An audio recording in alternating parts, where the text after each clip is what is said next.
వాళ్ళని కూడా బలహీనులను కూడా గొప్పవారినిగా చేయగలవాడు నా దేవుడు.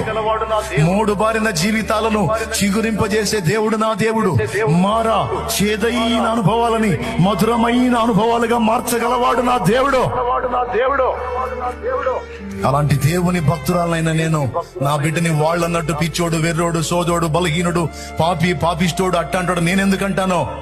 వాడు ప్రస్తుతం ఇలా ఉంటే ఉండొచ్చు, కానీ భవిష్యత్తులో వాడు ప్రపంచం మొత్తాన్ని వెలిగించి ఒక వెలుగవుతాడు.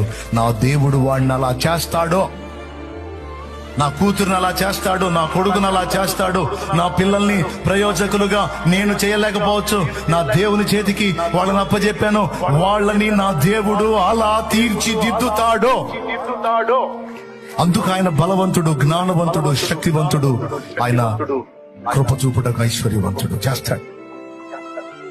థామస్ ఆల్వా ఎడిసన్ తల్లి ఆశ నెరవేరిందా లేదా?